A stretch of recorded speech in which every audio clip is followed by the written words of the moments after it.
তোমরা সবাই কেমন আছো? সবাই কেমন আছো?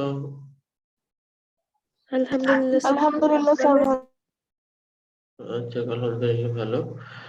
আচ্ছা, আহ, সবাই ঘুম থেকে কি এখনই উঠছো না অনেক আগে উঠছো?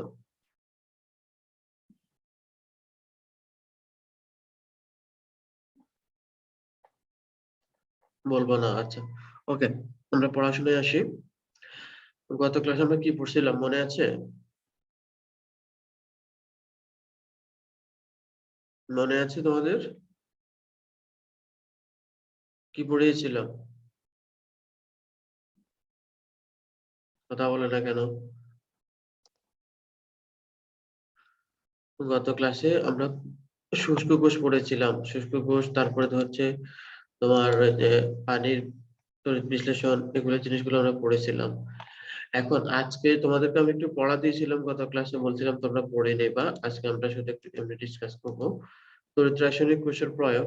অর্থাৎ আমরা তো তড়িৎ রাসায়নিক কোষ দেখলাম, বিভিন্ন বা ধরনের তড়িৎ রাসায়নিক কোষ, অর্থাৎ ক্যালপানিক কোষ, তড়িৎ বিশ্লেষণ কোষ আমরা দেখলাম। এখন এগুলো কোথায় তৈরি করা হয়, এগুলো কোথায় ব্যবহৃত হচ্ছে, বা এটা কোথায় প্রয়োগ করা হচ্ছে, এই জিনিসগুলো তোমাদেরকে আমি বলেছিলাম তোমরা একটু পড়ে রাখবা। পড়ছো তোমরা? তোমরা পড়ছো? তোমরা কি আমাকে শুনতে পাচ্ছো?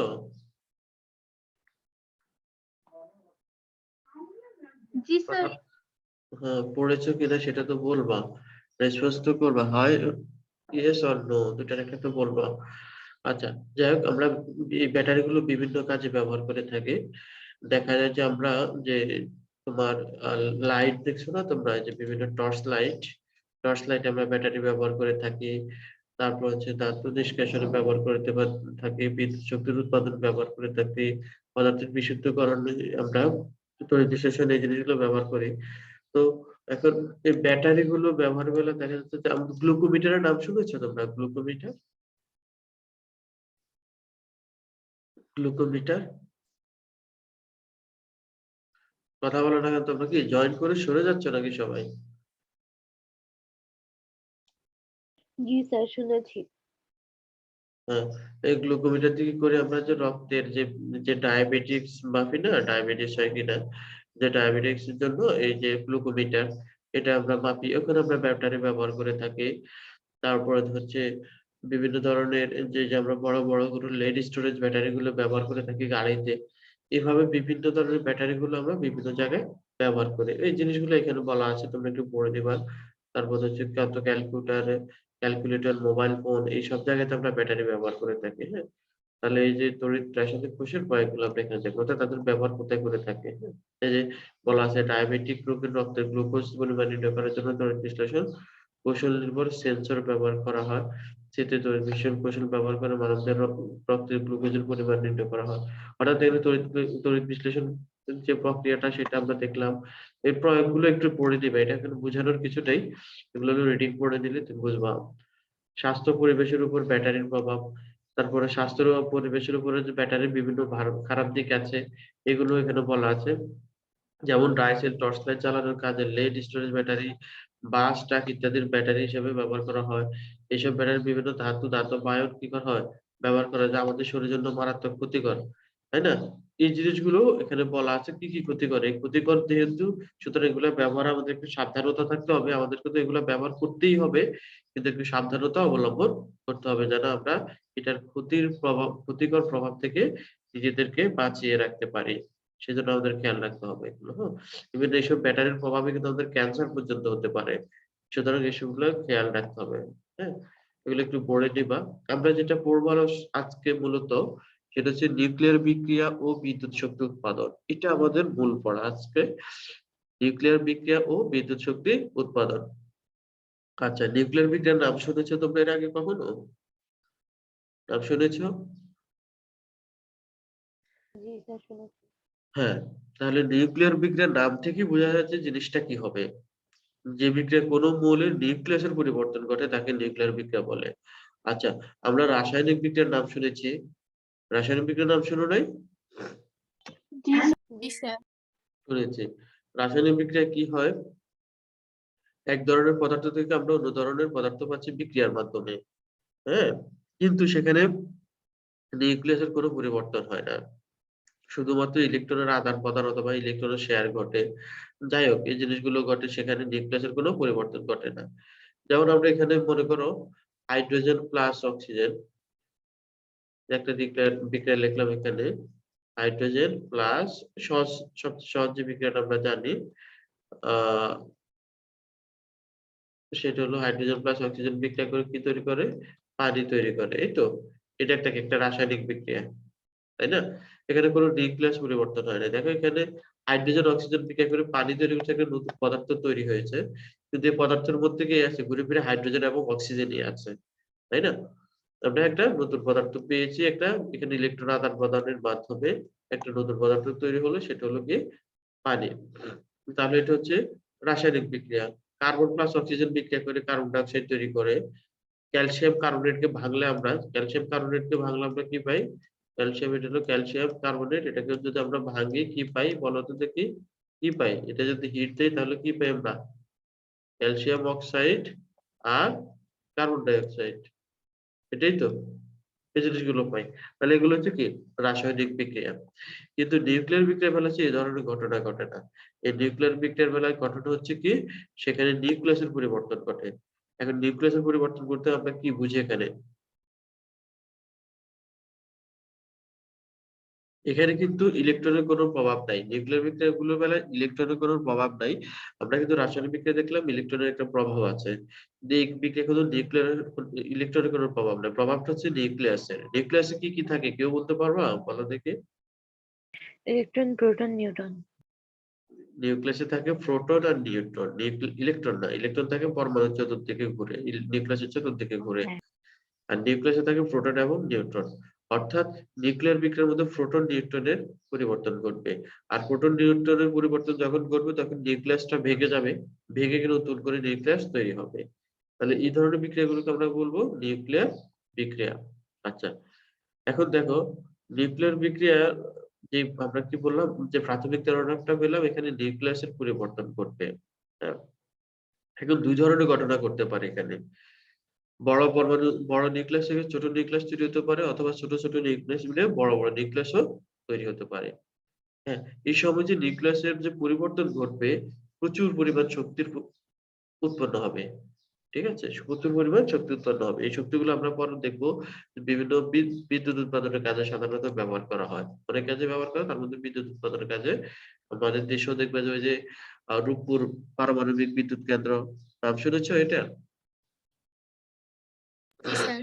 হ্যাঁ, তো সেখানে এই নিউক্লিয়ার বিক্রিয়ার মাধ্যমে কিন্তু বিদ্যুৎ তৈরি করা হবে। তো এই জিনিসগুলো, এই কারণে সেখানে প্রচুর পরিমাণ শক্তি উৎপন্ন হয় নিউক্লিয়ার বিক্রিয়ার মাধ্যমে, আর সেখান থেকেই বিদ্যুৎ উৎপন্ন করা হয়।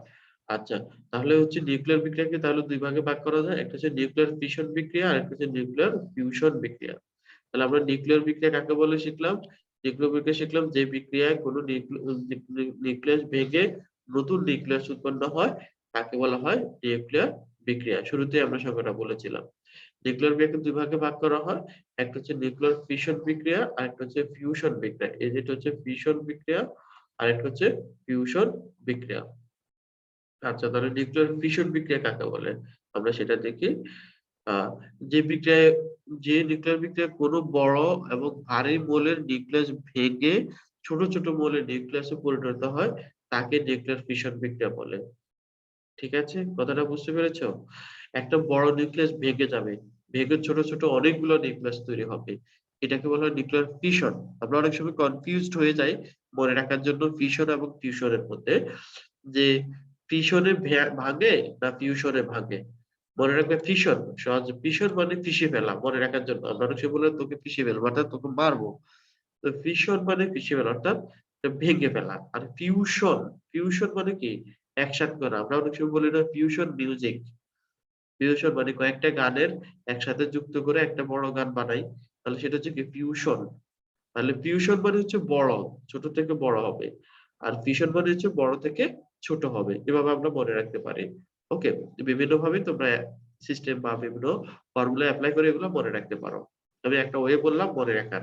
তাহলে নিউক্লিয়ার ফিশনটা কি, যে বিক্রিয়া, যে প্রক্রিয়ায় নিউক্লিয়াস অর্থাৎ যে নিউক্লিয়ার প্রক্রিয়া কোনো বড় এবং ভারী নিউক্লিয়াসটি ভেঙে ছোট ছোট নিউক্লিয়াসে পরিণত হয় তাকে নিউক্লিয়ার ফিশন বলা হয়। এই নিউক্লিয়ার ফিশনে প্রচুর পরিমাণ শক্তি তৈরি হয়। যেমন এখানে দেখো আমরা এখানে ইউরেনিয়াম, এটা হচ্ছে নাম কি, এই যৌগটা এটার নাম কি ইউরেনিয়াম, এই যে এটার নাম কি ইউরেনিয়াম, তাই না, এটার নাম কি ইউরেনিয়াম। তাহলে ইউরেনিয়াম 92 বা 235, এই যে নামটা, এটাকে আমরা কি করলাম, নিউট্রন দ্বারা আঘাত করলাম। এই যে নিউট্রন আছে, নিউট্রন দ্বারা আঘাত করলাম, ঠিক আছে। আঘাত করার সাথে সাথে এটা ভেঙে কি হয়, বেরিয়াম, এই যে বেরিয়াম তৈরি হলো, বেরিয়াম ক্রিপ্টন তৈরি হচ্ছে, সাথে আরো অনেকগুলো ছোট ছোট নিউট্রন তৈরি হচ্ছে এবং প্রচুর শক্তি, এই যে শক্তিটা তৈরি হচ্ছে, ঠিক আছে। তাহলে আমরা দেখলাম ইউরেনিয়ামের পারমাণবিক সংখ্যা ছিল 92, এটা ভেঙে 56, 36 পারমাণবিক সংখ্যা বিশিষ্ট দুটা মৌল তৈরি হচ্ছে, সাথে আরো নিউট্রনও তৈরি হচ্ছে। তাহলে এখানে কি হলো, একটা বড় নিউক্লিয়াস ভেঙে ছোট ছোট নিউক্লিয়াস তৈরি হলো, তাই না, বড় নিউক্লিয়াস ভেঙে ছোট ছোট নিউক্লিয়াস তৈরি হলো। দেখো তো এখানে যে নিউক্লিয়াস গুলো তৈরি হয়েছে, এগুলো কিন্তু আগেরটার সাথে কোনো মিল নাই। আমরা পানি যেমন দেখলাম হাইড্রোজেন এবং অক্সিজেন বিক্রিয়া করে পানি তৈরি করেছে, সেখানে পানির মধ্যে হাইড্রোজেন অক্সিজেন আছে, তাই না। কিন্তু এখানে ইউরেনিয়ামকে ভাঙার পর আমরা বেরিয়াম এবং ক্রিপ্টন পাচ্ছি। তাহলে বেরিয়াম এবং ক্রিপ্টন সম্পূর্ণ আলাদা দুটি মৌল, সম্পূর্ণ আলাদা দুটি মৌল, ঠিক আছে। তাহলে এটা মাথায় রাখতে হবে যে এখানে নিউক্লিয়ার ফিশন মানে হচ্ছে কোন একটা মৌল ভেঙে নিউক্লিয়াস ভেঙে ছোট ছোট নিউক্লিয়াস তৈরি করবে, এটাই হচ্ছে নিউক্লিয়ার ফিশন, ঠিক আছে। আচ্ছা, এটা ক্লিয়ার কিনা বলো, নিউক্লিয়ার ফিশন বিক্রিয়া ক্লিয়ার? জি স্যার। ওয়ারিশ, ওয়ারিশে আসো, তুলনাইরে আসো, অথইতে আছো, রাফিয়া আছো, অথরা নাই, এরা লাইনে আছে, ওয়ারিশা এবং তুলনাইরে জয়েন করো নাই। আচ্ছা, রাশিদা রহমান নাই, নূর আমিজা খুশি নাই, আছে, সাবরিন ইসমাত আছো,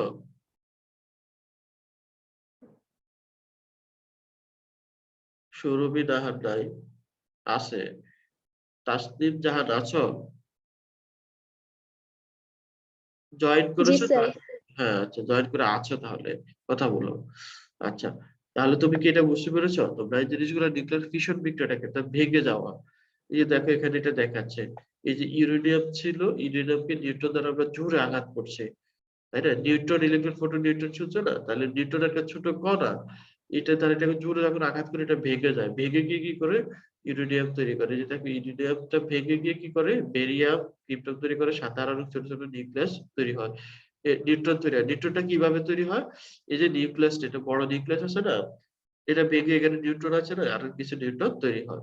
এখানে তো নিউট্রন তৈরি হয়, যে বেরিয়াম ক্রিপ্টন যে নিউক্লিয়াস গুলো তৈরি হয় সেখানে তো নিউট্রন আছে, কিছু আরো ফ্রি নিউট্রন তৈরি হয়, সাথে অনেক শক্তি তৈরি হয়। এই শক্তিটা আমরা বিদ্যুৎ উৎপাদনের কাজে ব্যবহার করে থাকি, এই যে প্রচুর শক্তি উৎপন্ন হয়।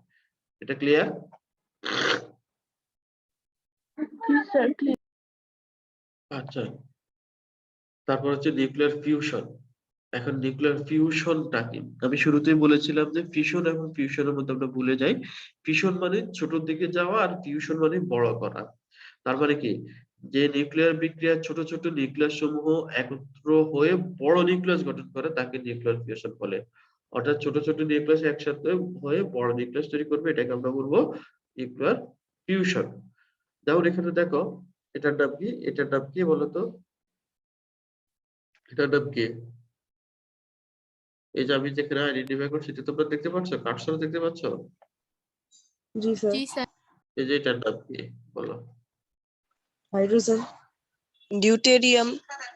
হ্যাঁ, এটার নাম হচ্ছে ডিউটেরিয়াম, আর এটার নাম হচ্ছে ট্রিটিয়াম। হাইড্রোজেন বললে ভুল, কারণ এখানে এটা ভরের দিকে খেয়াল রাখতে হবে। এই যে ভর এখানে 2, এখানে ভর 3, হাইড্রোজেনের তো ভর হতো 1, তাই না।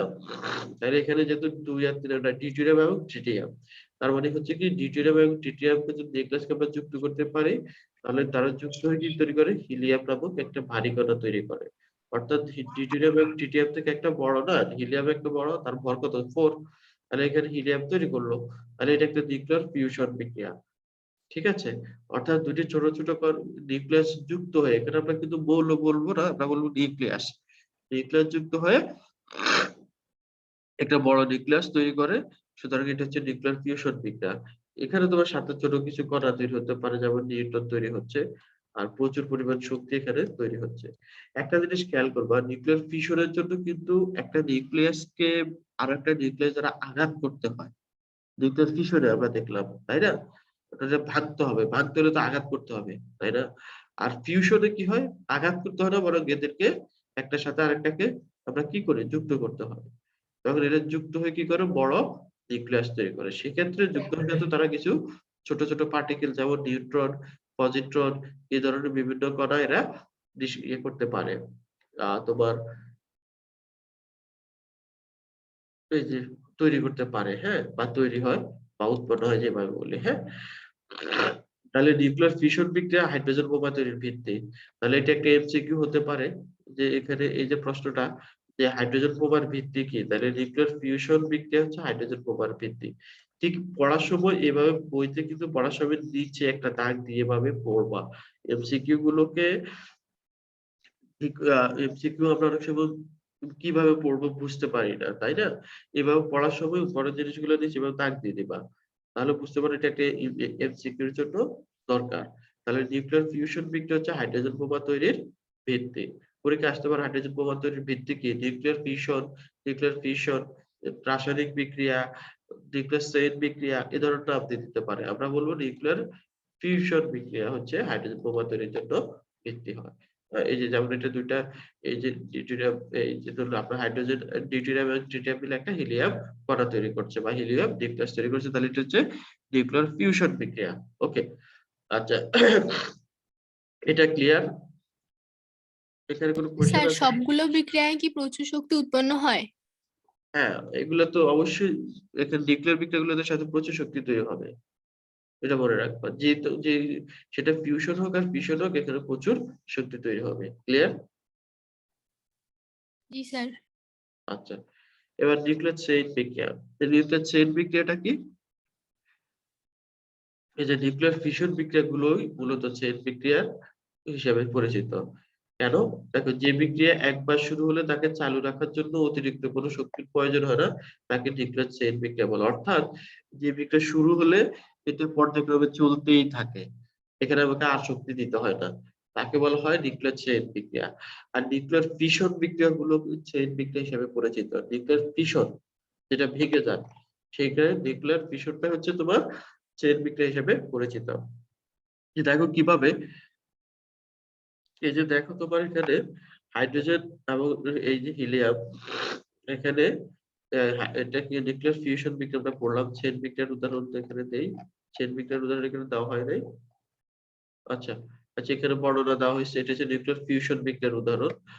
আচ্ছা, তোমরা দেখেছো যে ইউরেনিয়ামকে একটি নিউট্রন দ্বারা আঘাত করা হলে কি হয়, বেরিয়াম তৈরি হয়, ক্রিপ্টন তৈরি হয়, সাথে নিউট্রন তৈরি হয় এবং প্রচুর শক্তি তৈরি হয়। আমরা দেখেছি নিউক্লিয়ার ফিশনের বেলায়। তাহলে এই তিনটি যে নিউট্রন তৈরি হচ্ছে আবার, এই যে দেখো, এই যে এখানে যে এই তিনটা নিউট্রন তৈরি হচ্ছে না, আমরা যেটা দেখলাম, যে ইউরেনিয়ামকে যদি আমরা নিউট্রন দ্বারা আঘাত করি তখন কি তৈরি হয়, বেরিয়াম তৈরি হয়, ক্রিপ্টন তৈরি হয় এবং প্রচুর শক্তি তৈরি হয়, সাথে নিউট্রন তৈরি হয়। এই যে নিউট্রন গুলো তৈরি হচ্ছে, এখানে তিনটা নিউট্রন তৈরি হয়, এই নিউট্রন গুলো কিন্তু গতি কমানো সম্ভব হলো, এগুলো কিন্তু একটা অংশ কি করে, আবার ইউরেনিয়াম-35 কে অ্যাটাক করে বা আক্রমণ করে বা আঘাত করে, যেভাবে বলি। অর্থাৎ এই যে ইউরেনিয়াম গুলো তৈরি হচ্ছে, এরা কি করে, আবার ইউরেনিয়ামকে গিয়ে আঘাত করে। তো যদি এভাবে আঘাত করে আবার, তাহলে কি হবে, আবার নতুন করে ইউরেনিয়াম থেকে বেরিয়াম, ক্রিপ্টন তৈরি হবে, সাথে তোমার আবার নিউট্রন তৈরি হবে, প্রচুর শক্তি তৈরি হবে। তাহলে এই বিক্রিয়াটা কি পর্যায়ক্রমে চলতেই থাকে, বিক্রিয়াটা এভাবে চলতেই থাকে, এভাবে চলতেই থাকে। সুতরাং এটাকে কি বলা হয়, চেইন বিক্রিয়া বলা হয়।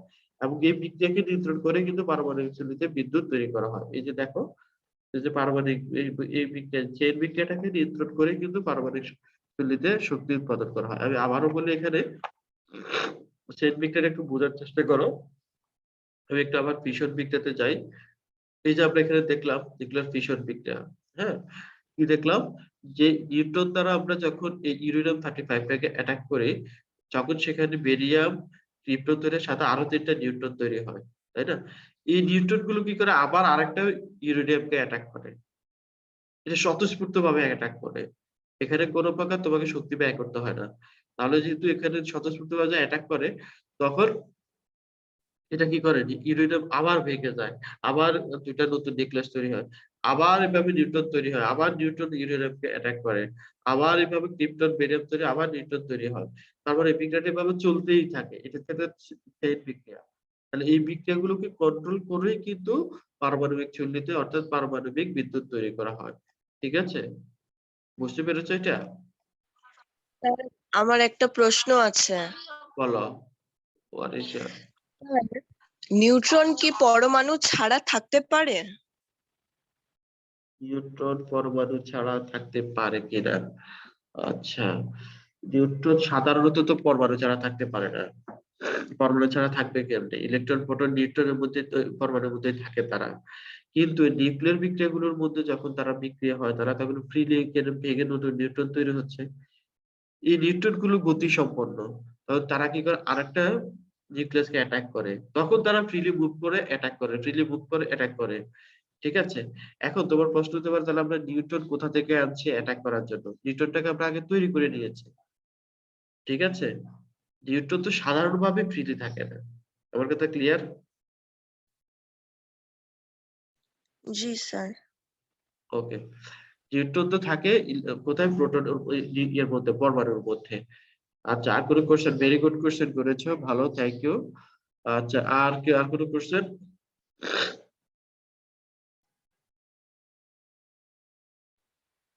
আচ্ছা, ইলেকট্রন কি ফ্রি থাকে? আমি তোমাকে একটা প্রশ্ন করি ওয়ারিশা, বোঝার জন্য বলছি, ইলেকট্রন কি ফ্রি থাকে?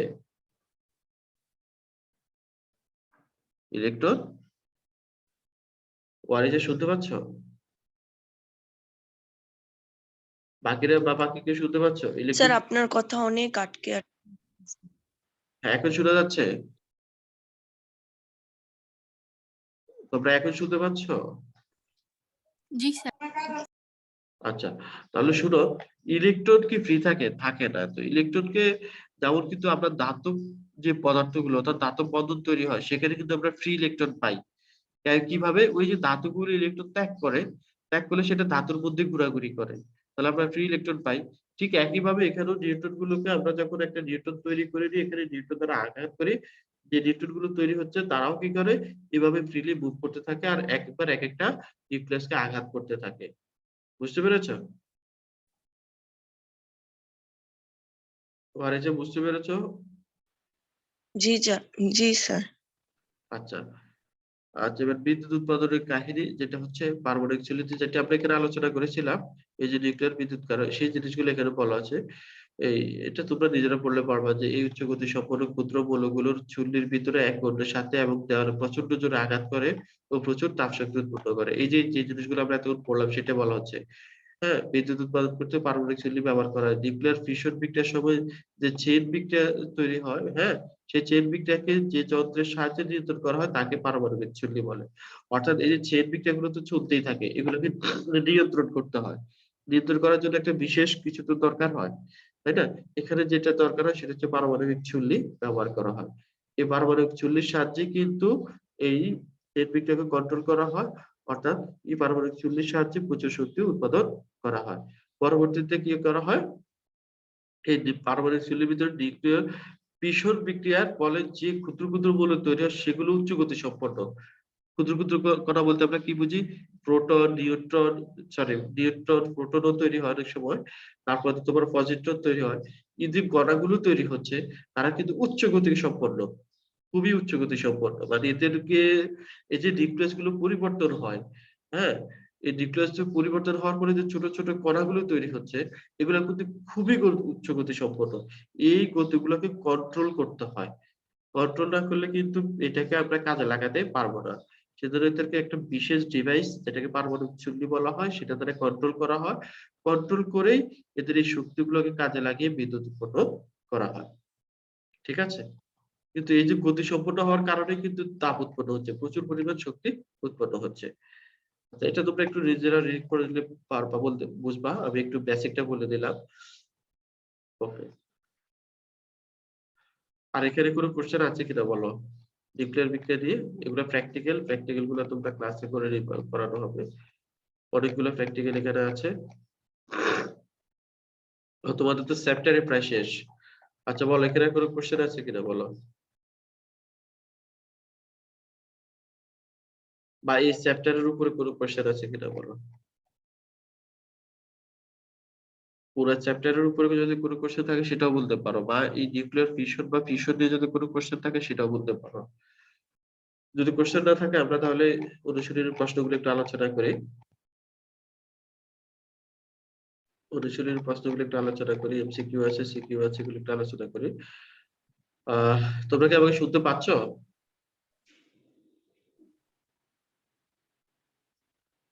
জি স্যার। হ্যাঁ। আচ্ছা, তাহলে কোনো কোশ্চেন যদি না থাকে আমরা এই অনুশীলনের প্রশ্নগুলো একটু আলোচনা করি তাহলে। বিদ্যুৎ পরিবহনের, আচ্ছা আরেকটা কথা বলে রাখি, আমরা এই যেহেতু এই চ্যাপ্টারটা শেষ হয়েছে, এখন তো আর আমি তোমাদের লিখিত পরীক্ষা দিতে পারছি না। আমি চেষ্টা করবো একটা এমসিকিউ পরীক্ষা দিতে চ্যাপ্টারের উপরে। ধরো এই চ্যাপ্টারটা তোমরা পড়ে রাখবা, এটার পরে এর পরবর্তী আমরা একটা নতুন চ্যাপ্টার শুরু করব। তোমাদেরকে ম্যাডাম কোনটা পড়াচ্ছে? স্যার 11 অধ্যায় পড়াচ্ছে মিস। 11 আছে, 12 তো তোমাদের সিলেবাসে নাই মনে হয় না? জি স্যার। 9 নম্বর তো শেষ, তাহলে আমাকে 10 নম্বরটা শুরু করতে হবে। ঠিক আছে, পরে কিছু বলতে চাচ্ছ বলো। স্যার এই নিউক্লিয়ার ফিউশন আর ফিশন বিক্রিয়া এগুলো কি ল্যাবে হয় নাকি অন্য কোনো জায়গায় হয়? যেহেতু স্যার এটা মানে হাইড্রোজেন বোমা বানানোর ভিত্তি, তো স্যার এটার না না, জন্য এরকম জিজ্ঞাসা। নর্মাল ল্যাব না, আমাদের যেরকম নর্মাল ল্যাব এসব ল্যাবে বানানো যাবে না। এই যে বললাম না পারমাণবিক চুল্লি, সেখানে একটা বিদ্যুৎ ঠিক। উৎপাদনের জন্য ব্যবহার করা এই চুল্লিটা একটা বিশেষ প্রক্রিয়া তৈরি করা, তাই না? এটা স্পেশাল কিছু, এটা একদম নর্মাল ল্যাব না। এখানে ভিতরে তোমার পারমাণবিক চুল্লি কি, এগুলো তোমার একটু আমাদেরকে একটু পড়াশোনা করতে হবে পারমাণবিক চুল্লি কি সেটা বোঝার জন্য। বাট এটা একটা এরকম নর্মাল ল্যাব না, নর্মাল ল্যাবে এই জিনিসগুলো তৈরি করা যাবে না। ঠিক আছে, তারপর তোমার হাইড্রোজেন বোমা তৈরি করতে যাবে, সেখানে এরকম নর্মাল, সেগুলো এক ধরনের বিশেষ ল্যাব, বিশেষ কৌশলী আছে। বাট আমরা যে নর্মাল ল্যাব ব্যবহার করি, নর্মাল ল্যাব এটা কখনোই তৈরি করা যাবে না। ঠিক আছে। জি স্যার। ওকে। স্যার এই দুইটা বিক্রিয়া আমাদের জীবনে কি কাজে আসে? এই দুটি বিক্রিয়া আমাদের জীবনে, এই যে আমি বললাম বিদ্যুৎ উৎপাদন তৈরি করে, অর্থাৎ এই যে নিউক্লিয়ার বিক্রিয়া গুলো হচ্ছে এদের মধ্যে যে শক্তিগুলো তৈরি হচ্ছে, তাপ শক্তি, তাই না? এই যে শক্তিগুলো তৈরি হচ্ছে, এই শক্তিগুলো আমরা বিভিন্ন কাজে আমরা কাজে ব্যবহার করতে পারি, যেমন বিদ্যুৎ উৎপাদনের কাজে ব্যবহার করতে পারি। তারপর তুমি হাইড্রোজেন বোমা বলছো না, হাইড্রোজেন বোমা তো আসলে আমরা তো আসলে জিনিসগুলোকে খারাপ কাজে ব্যবহার করছি, জিনিসগুলোকে ভালো কাজে ব্যবহার করা যেতে পারে। তারপরে বিদ্যুৎ উৎপাদন করতে পারলে যে বিদ্যুতের, তুমি তো জানো বিদ্যুৎ উৎপাদনের ফলে আমাদের জীবনে কত কাজে লাগে বিদ্যুৎ, তাই না? তাহলে এইভাবে নিউক্লিয়ার শক্তিগুলোকে বিভিন্ন কাজে লাগানো হয়। ঠিক আছে, তো কাজে লাগিয়েই কিন্তু এটা আমাদের তো দৈনন্দিন, যেমন বিদ্যুৎ তৈরি করলাম, বিদ্যুৎ তৈরি করার পর আবার কি হয়, আমাদের দৈনন্দিন জীবনে তো বিদ্যুতের উপরে নির্ভর করতে হয়। বিদ্যুৎ যদি না থাকে, যেমন আমার এখন ওয়াইফাই বন্ধ হয়ে যাবে, আবার আপনার কিছুই দেখতে পাবো না। তাহলে এই জিনিসগুলো যদি বিদ্যুৎ আগে তৈরি করা হতো কিভাবে, সেটা এই যে পারমাণবিক যে বিষয়গুলো, এগুলো কিন্তু আগে কিন্তু এই নিউক্লিয়ার ফিশন থেকে কিন্তু আগে এই জিনিসগুলো তৈরি করা যে বিষয়, এটা আমাদের জানা ছিল না। এগুলো পরবর্তীতে স্টাডি করতে করতে দেখা গেল যে এখানে যে শক্তিগুলো তৈরি হচ্ছে, তাহলে এই শক্তিগুলো কাজে লাগানো যেতে পারে, এবং সেটা আমাদের দৈনন্দিন জীবনের জন্য বিভিন্ন উপকারে আসবে। তার পরবর্তীতে এখন এরা বিভিন্ন দেশে তুমি দেখবে যে বড় বড় উন্নত দেশগুলোতে কিন্তু এই নিউক্লিয়ার ফিউশন বিক্রিয়াগুলো, অর্থাৎ চেইন বিক্রিয়া যেটা মূলত, সেটা বিক্রিয়াটা কাজে লাগিয়েই কিন্তু বিদ্যুৎ তৈরি করা হয়, যা আমাদের দৈনন্দিন জীবনে বিভিন্ন কাজে লেগে থাকে। ঠিক আছে। জি স্যার, থ্যাংক ইউ। আচ্ছা, তারপরে আর কোনো প্রশ্ন? স্যার। আচ্ছা, এবার আমরা তাহলে ইয়েতে আসি, এমসিকিউতে আসি। বিদ্যুৎ পরিবহনের কৌশলের উপর ভিত্তি করে পরিবাহিতা কত প্রকার বলো তো? পরিবাহী কত দুই প্রকার? প্রকার। পরিবাহী দুই দুই প্রকার, প্রকার। কি কি কি এদের নাম বলতে পারবা?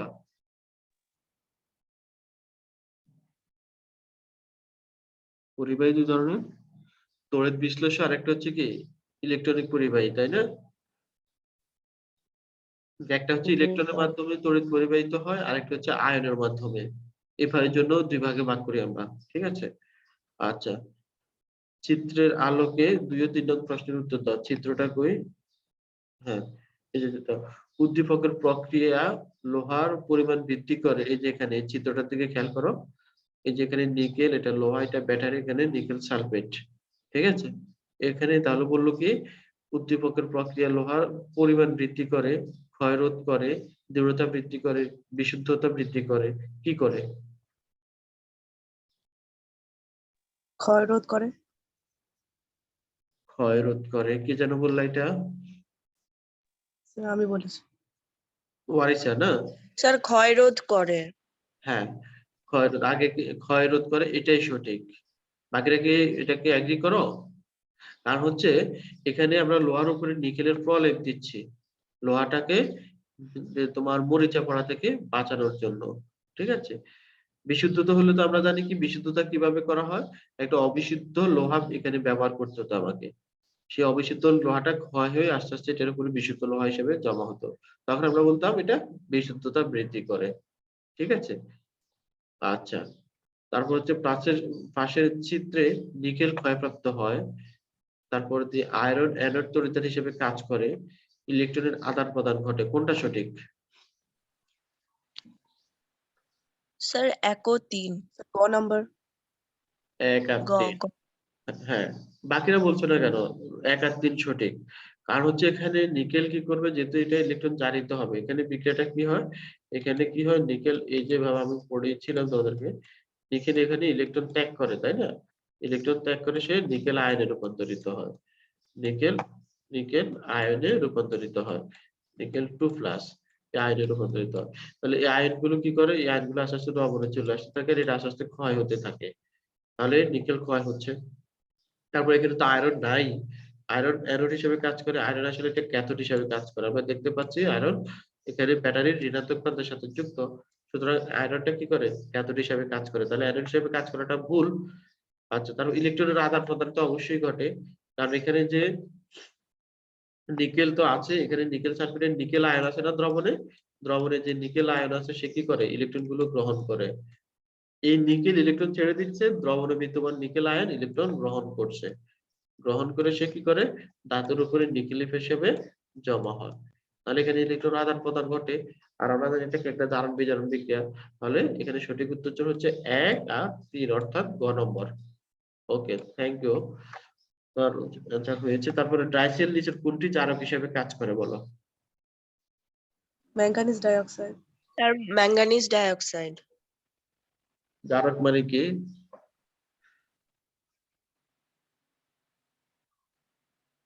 জারক স্যার মানে যার বিক্রিয়া ঘটে।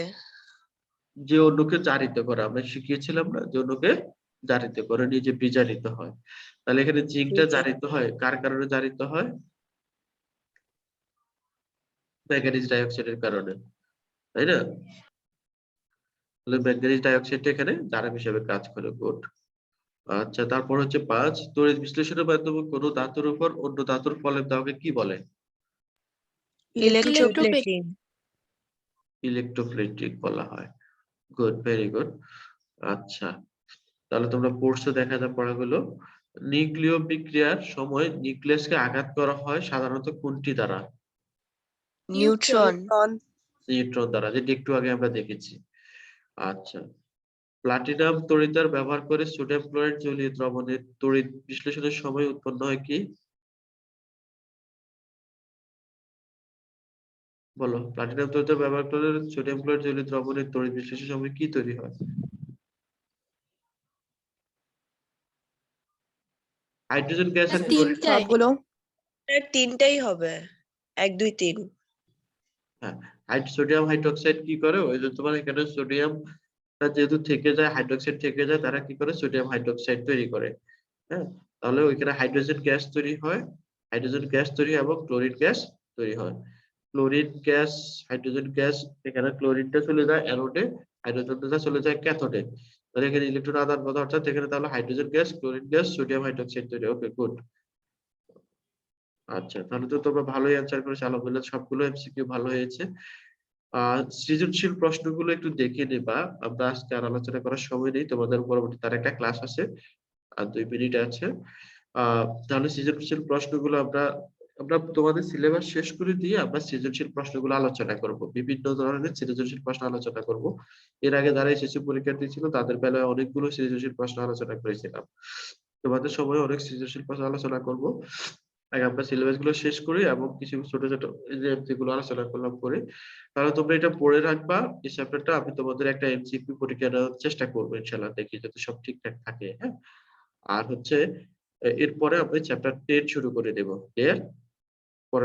পরের ক্লাসে। ওকে, আর কোনো কোশ্চেন আছে ওকে বলো? স্যার। আর কোনো কোশ্চেন আছে? আর কোনো কোশ্চেন? আচ্ছা, যদি না থাকে তাহলে আল্লাহ হাফেজ সবাইকে। Thank you. আসসালামু আলাইকুম স্যার। স্যার আসসালামু আলাইকুম। আসসালামু